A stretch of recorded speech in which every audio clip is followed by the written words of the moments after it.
जंगल में बिजली कवि की साड़ियों की दुकान थी।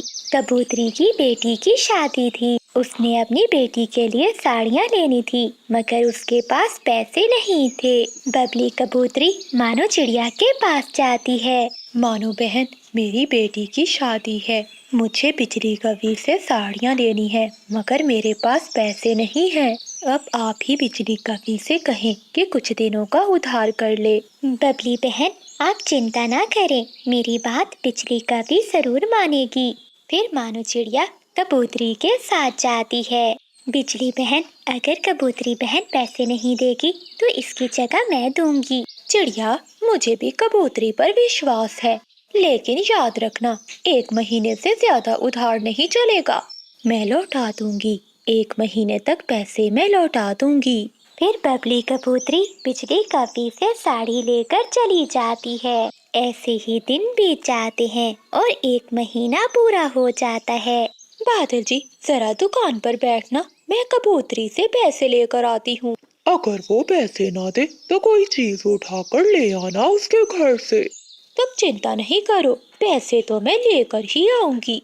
फिर बिजली कवि कबूतरी के घर जाती है।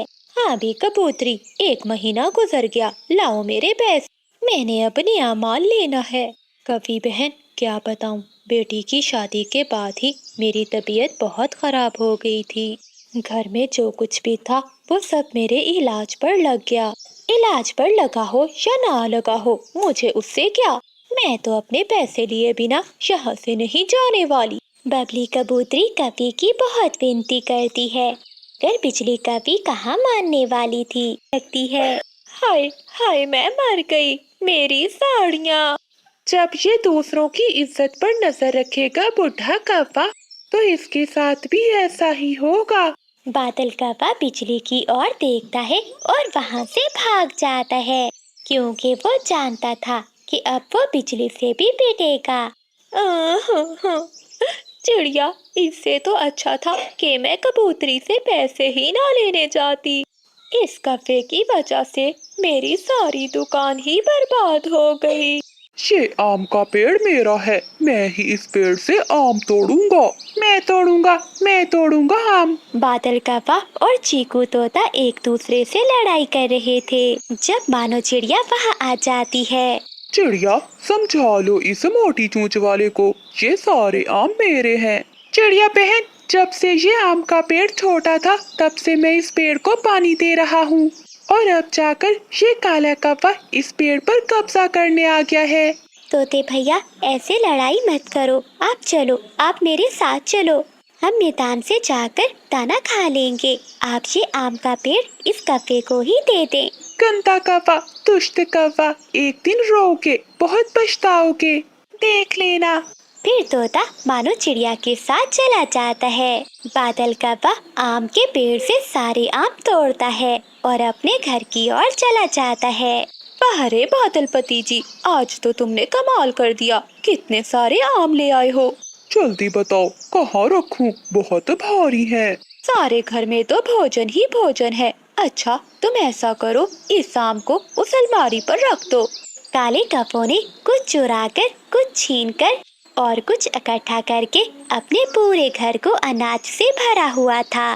तोते से छीन कर लाया हूँ ये आम। पति जी, बहुत अच्छा किया, वो मोटी चोंच वाला मुझे बहुत बुरा लगता है।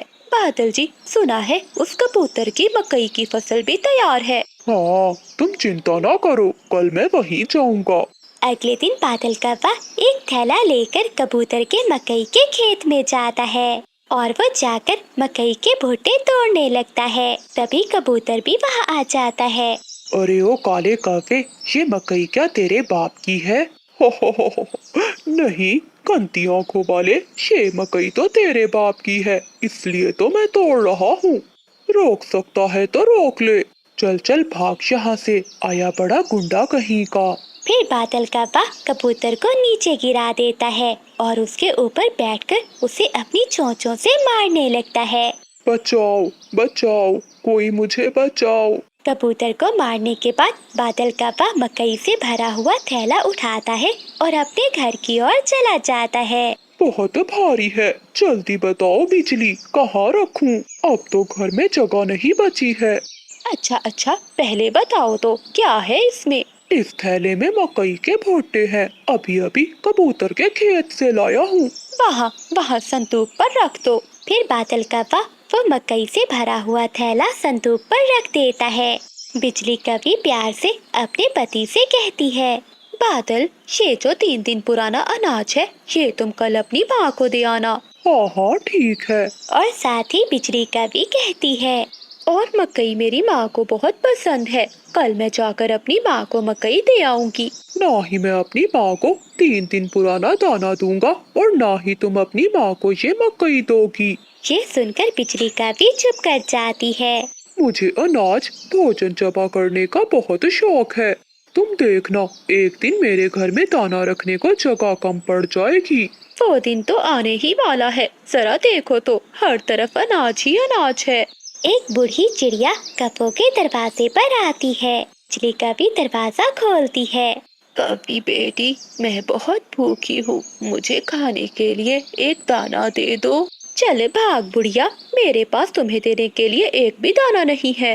बेटी काफी, मैं देख रही हूँ तुम्हारा घर तो अनाज से भरा हुआ है, बस मुझे एक दाना ही दे दो। सुना नहीं, चल भाग यहाँ से। फिर बिजली कभी गुस्से में उस बूढ़ी चिड़िया को धक्का दे देती है। वो बूढ़ी चिड़िया दूर जाकर गिरती है। कभी याद रखना, ये दाना और भोजन ही तुझे लेकर डूबेगा। एक दिन तुम अपने किए पर पछताओगी। कुछ दिनों बाद बादल कौवा चिड़िया के घर जाता है और चिड़िया का बारिशों के लिए जमा किया हुआ सारा भोजन चुरा कर अपने घर ले आता है। मानो चिड़िया शाम को दाना लेकर जब घर आती है तो रोने लगती है। मेरा बारिशों के लिए रखा हुआ दाना कोई चुरा कर ले गया, अब मैं क्या खाऊंगी। बिजली, ये भोजन अब मैं कहाँ रखूं? बादल जी, अब ये भोजन तुम कहाँ से लाए हो? ये भोजन मैं चिड़िया के घर से लाया हूँ। तुम रुको, मैं ये घोंसला उठाती हूँ और तुम यहाँ नीचे रख दो। फिर बिजली कभी अपना घोंसला उठाती है और बादल कौवा भोजन वहाँ रख देता है।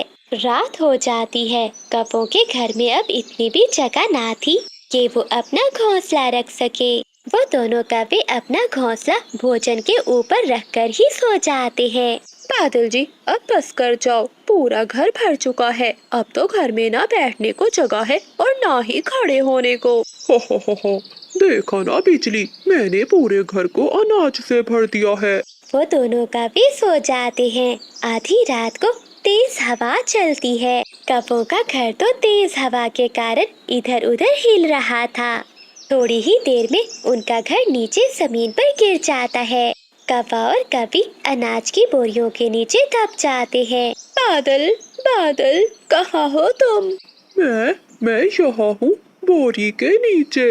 अगली सुबह हो जाती है और जंगल के सभी पक्षी वहाँ जमा हो जाते हैं। अब बताओ कौवे कि ये आम किसके हैं, मेरे या तुम्हारे?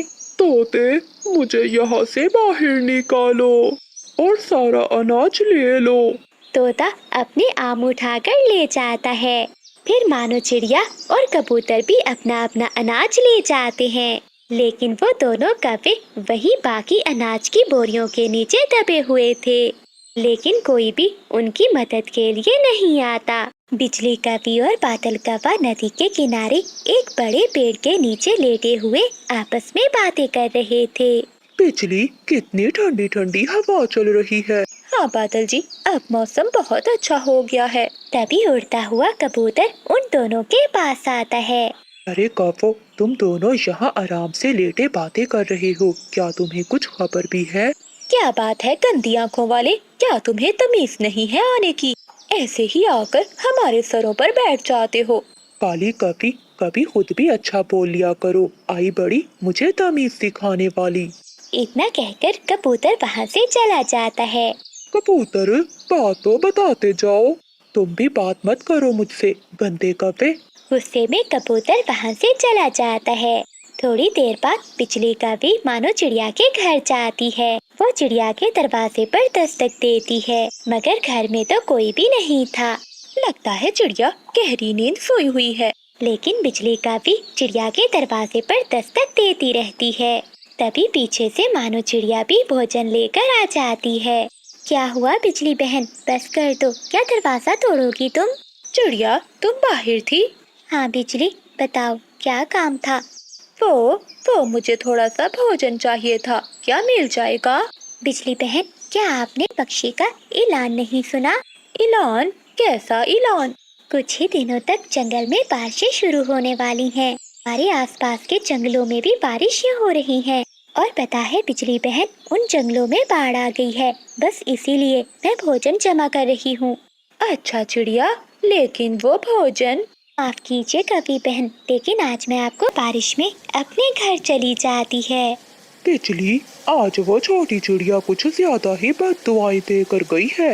बादल, छोड़ो उसे और तुम ये दाना खाओ। वो दोनों पति पत्नी दाना खा ही रहे थे कि उनका घर जोर जोर से हिलने लगता है। बादल, ये क्या हो रहा है? जल्दी से बाहर निकलो। जोर से बादल गरजता है और कौवों का घर नीचे आकर गिरता है। हाय बादल, मेरी कमर टूट गई। लगता है हमें हमारे किए की सजा मिल गई है। चिड़िया बहन। मानो चिड़िया कौवों का शोर सुनकर वहाँ आती है। फिर मानो चिड़िया उन दोनों कौवों को घर के नीचे से निकालती है। चिड़िया बहन, मुझे माफ कर दो, प्लीज मुझे माफ कर दो। ठीक है, मैंने तुम्हें माफ किया। इतना कहते हुए मानो चिड़िया अपना भोजन उठाती है और वापस अपने घर की ओर चली जाती है। बादल जी, चिड़िया तो गई, अब हम क्या करेंगे? बिजली, मेरे तो सर पर चोट लग गई है, मुझे तो कुछ भी समझ नहीं आ रहा। वो दोनों कौवे बारिश में बैठे रो रहे थे। बारिश थी कि और भी तेज होती जा रही थी। मानो बहन, लगता है आज भूखे ही सोना पड़ेगा। दोपहर हो गई, लेकिन अभी तक हमें एक भी दाना नहीं मिला। मेरा तो भूख से बुरा हाल है। बिजली बहन, आप चिंतित न हो, हमें जरूर कुछ न कुछ खाने को मिल जाएगा। वो दोनों बैठी ऐसी बातें कर ही रही थी कि वहाँ एक पक्षी आ जाता है। चिड़िया और कौवी, कहाँ से आए हो? पक्षी भैया, हम पहाड़ों वाले जंगल से आए हैं। हम दोनों भोजन की खोज में निकली थी, उड़ते उड़ते यहाँ तक पहुँच गयी। अरे पक्षी भैया, क्या तुम बता सकते हो कि हमें भोजन कहाँ से मिलेगा? हाँ, यहाँ से थोड़ा आगे एक पौधा है, उस पर 2 फल लगे हुए हैं। वो लाल रंग के हैं। मुझे तो दाना मिल गया था, इसलिए मैंने नहीं खाए वो। अगर तुम दोनों चाहो तो वो फल जाकर ले सकती हो। हाँ, कहाँ है वो फल? वो सामने बड़े पेड़ के पीछे। फिर मानो चिड़िया और बिजली का भी उस लाल फल को खाने के लिए चली जाती हैं। और वो देखती है कि वहाँ सच में एक पौधा है जिस पर लाल लाल रंग के 2 फल लगे हुए हैं। बिजली बहन, ये तो बहुत सुंदर हैं और देखो कितने लाल लाल हैं। लेकिन मानो, मैंने तो पहले कभी नहीं खाए ऐसे फल। कहीं ऐसा ना हो कि इन्हें खाकर हम मर जाएं। वो दोनों आपस में ऐसे बातें कर रही थी कि उन 2 फलों में से एक फल बोलने लगता है। चिड़िया और कौवी, क्या तुम मुझे नहीं जानते? मुझे तो सभी जानते हैं। मैं एक टमाटर हूँ और सब मुझे बहुत शौक से खाते हैं। इंसान तो मुझे बहुत ज्यादा पसंद करते हैं। आप भी मुझे खा सकते हो। टमाटर भैया, हम पहाड़ों वाले जंगल से आए हैं। वहाँ तो कोई भी फल आप जैसा नहीं देखा। पहली बार देखा है ना आपको, इसलिए पहचान नहीं पाए। चिड़िया और कौवी, क्या तुम्हारे जंगल में भोजन नहीं है? टमाटर भैया, पहले तो बहुत भोजन था, लेकिन अब भोजन की खोज में दूर दूर तक जाना पड़ता है। तो फिर तुम दोनों ऐसा करो, एक मैं और मेरा भाई, हम दोनों पके हुए हैं।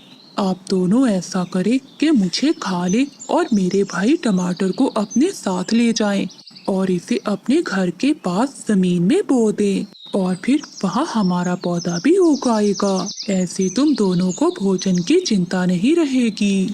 टमाटर भैया, तुम कितने अच्छे हो, मुझे तो अभी तक विश्वास नहीं हो रहा।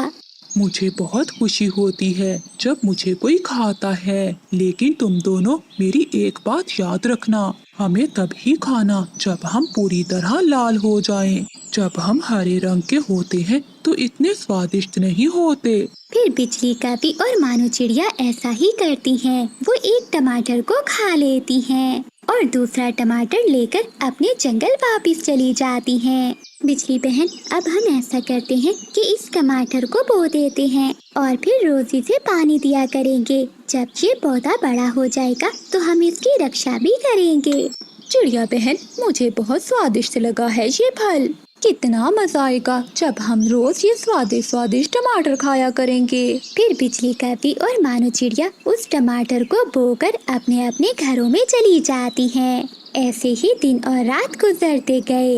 एक दिन मानो चिड़िया और बिजली कवि देखकर बहुत खुश होती हैं कि टमाटर का छोटा सा पौधा जमीन से निकल आया है। चिड़िया देखना, अब चलते ही इस पर लाल लाल टमाटर लगेंगे और हम मजे करेंगे। लेकिन हाँ चिड़िया, एक बात है, हम इन्हें अकेले ही खाएंगे, किसी दूसरे पक्षी को नहीं देंगे। बिजली बहन, ऐसा नहीं सोचते। हमें हमेशा अपने से पहले दूसरों की चिंता करनी चाहिए। ऐसे ही मन को शांति मिलती है। ऐसे वो दोनों वहाँ से चली जाती हैं। एक दिन चिड़िया पेड़ पर बैठी हुई थी कि वहाँ कबूतर आता है। चिड़िया बहन, क्या हो रहा है? कुछ नहीं कबूतर भैया, मैं अपने टमाटर के पौधे को पानी देकर आ रही हूँ। टमाटर का पौधा वो कहाँ है? कबूतर भैया, मैंने और बिजली ने मिलकर एक टमाटर जमीन में बोया था। अब उसका पौधा भी उग आया है और उस पर 2 फूल भी लग गए हैं। बस अब मुझे इंतजार है कि वो जल्दी से टमाटर लाल हो जाएं। फिर मैं और बिजली का भी मिलकर खाएंगे। चिड़िया बहन, तुमने फिर उस बिजली पर विश्वास कर लिया। तुम देखना, जब टमाटर पककर लाल होंगे तो वो जरूर तुमसे कोई लड़ाई बना लेगी और कहेगी कि वो टमाटर तो उसी के हैं। नहीं कबूतर भैया, बिजली का भी अब बहुत बदल गई है। फिर वो दिन भी आ जाता है जब उस टमाटर के पौधे पर 2 हरे हरे टमाटर लग जाते हैं। बिजली का भी ये देखकर चिड़िया के पास जाती है। चिड़िया बहन, फूलों से टमाटर बन गए, 2 टमाटर लगे हैं। ये सुनकर चिड़िया भी बिजली कवि के साथ उसी पौधे के पास चली जाती है। बिजली बहन, ये टमाटर तो बहुत बड़े हैं। हमने अच्छे से रक्षा की है ना, इसीलिए ये टमाटर बड़े हैं। चिड़िया और कवि, हम जल्द ही पक जाएंगे, फिर आप हमें खा लेना। लेकिन अभी हमें बहुत प्यास लग रही है, आप पानी लाओ, हमें पानी की ज्यादा जरूरत है। बिजली बहन, अब तो वहाँ भी पानी नहीं है जिस नदी से मैं पानी लाया करती थी। मुझे भी पानी पीने के लिए बहुत दूर जाना पड़ता है।